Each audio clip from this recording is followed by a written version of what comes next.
தான் இங்கிருந்து புனித நீரை அயோத்திக்கு வந்து பிரதமர் எடுத்து செல்ல போகிறார் அப்படிங்கிற ஒரு செய்தியும் இருக்கிறது. அந்த அளவிற்கு இந்த நீர் அப்படிங்கிறது அங்க எடுத்துட்டு போகும் பொழுது அயோத்தியினுடைய சிறப்பு மேலும் அதிகரிக்கும் அப்படின்னு நம்பலாமா?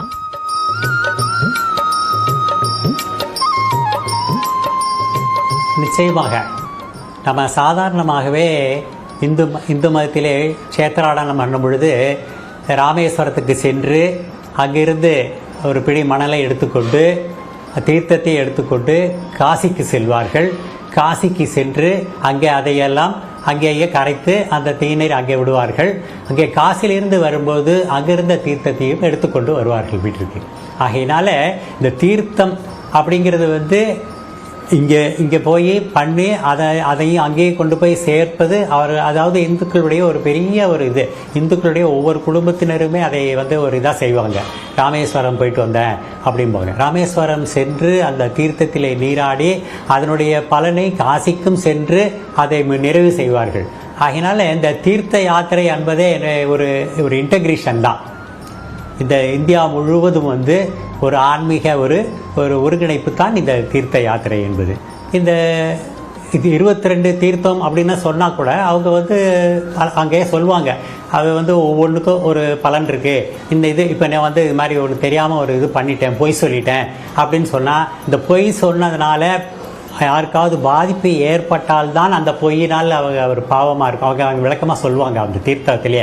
அப்படி இருக்கும். இல்லை அந்த பொய்யினால் யாருக்கும் பாதிப்பு இல்லைன்னா ஒன்றும் இல்லை, ஆனால் பொய் சொன்னால் பாதிக்கப்பட்டிருக்கிறார்கள் என்றால் அது ஒரு உங்களுக்கு ஒரு இதாக இருக்கும். அந்த ஒரு இதை உங்களுக்கு நீக்க வேண்டும், அந்த பாவத்தை நீக்க வேண்டுமானால் இந்த தீர்த்தத்திலே வணங்கலாம் என்று சொல்வார்கள். அதே மாதிரி அகத்தியருடைய ஒரு சிஷ்யர் ஒருவர், அவர் அப்படித்தான். அவர் நான் என்ன பண்ணுறது, அவர் ஒரு தவறு நடந்து விட்டதுன்னு உடனே அப்போ சொல்கிறாரு, நீ ராமர் தீர்த்தத்தில் போய் நீராடி இந்த செய்தால் உனக்கு நீ செய்த இந்த பாவத்திலிருந்து விலக்கு ஏற்படும் என்று அகத்தியர் சொன்னதாக ஒரு வரலாறு இருக்கிறது. அகத்தியரே ஆக்சுவலாக அதாவது ராவணனோடு சண்டை ஏற்படும் பொழுது ராமருக்கு ஒரு நீண்ட நாட்கள் யுத்தம் பெருகி கொண்டு இருக்கிறது, ஒரு நிறைவு பெறாமல் வெற்றி கிடைக்காமல் இருக்கிறது. அகத்தியர் தான் ஒரு சூரிய நமஸ்காரமான அந்த ஒரு மந்திரத்தை சொல்லித் தருகின்றார். அந்த மந்திரத்தின் அடிப்படையில் ஜெயம் கிடைக்கிறது என்று சொல்வார்கள்.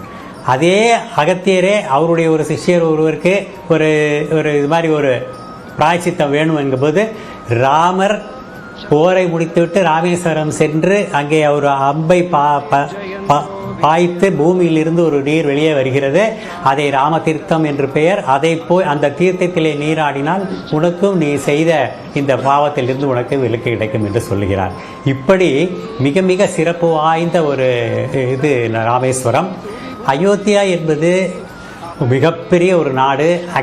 அது ஒரு சக்கரவர்த்தி, அதாவது தசரதன் என்பது ஒரு சக்கரவர்த்தி. ஒரு சக்கரவர்த்தி அப்படின்னு சொன்னாவே அவருக்கு கீழே நிறைய நாடுகள் இருக்கிறதாக ஒரு பொருள். பல அரசர்கள் அந்த அரசருக்கு கீழே அடிபணிந்து இருக்கின்றார்கள் என்று பெயர். அப்படி ஒரு மிகப்பெரிய நாட்டினுடைய அரசன். அந்த அரசன்தான் அயோத்திய அரசன். அந்த அயோத்திய அரசன் தான் ராமர். அந்த ராமருடைய இந்த இதிகாசத்திலேயே ராமாயணம் மகாபாரதம் இரண்டும் மிகப்பெரிய இதிகாசங்கள். இதில் ராமாயணத்திற்கு மட்டும் ஒரு மிகப்பெரிய சிறப்பு உண்டு. காரணம் என்ன என்று சொன்னால், பாரத பூமியிலே அந்த கோடியிலிருந்து இந்த கோடி வரைக்கும் அந்த கதையினுடைய கதாபாத்திரங்களுடைய நடமாட்டங்களும் கதையினுடைய நிகழ்வுகளும் இருக்கின்ற காரணத்தினாலே மகாபாரதம் எடுத்துக்கிட்டோம்னா குருஷேத்திரம் சண்டை அந்த எல்லையோடு முடிந்து போயிடும். ஆனால் இந்த ராமாயணம் மட்டும் அயோத்தியில் ஆரம்பித்து இங்கே ராமேஸ்வரத்துக்கும் தாண்டி கடலை தாண்டி இலங்கை வரைக்கும் ஒரு பயணம் அந்த இதிகாசத்துக்கு இருக்கிறது. அப்படி ஒரு மிக சிறப்பு வாய்ந்த ஒரு அவதாரம் அது ராமாவதாரம். அந்த ராமாவதாரத்தினுடைய பால பருவத்தினுடைய ஒரு சிலையை பிரதிஷ்டை செய்கின்ற மிகப்பெரிய நிகழ்வு அயோத்தியில் நடைபெறுகிறது. அந்த நிகழ்வு மிக சிறப்பாக நடந்தேற ராமனுடைய பயணம் சென்ற இடமெல்லாம் சென்று அவருடைய அந்த ராமருடைய ஆசியை பெற வேண்டும் என்பதுதான் பிரதமருடைய நோக்கம். அதன் அடிப்படையில் தான் இன்னைக்கு இந்த பயணம், ஆன்மீக பயணம்.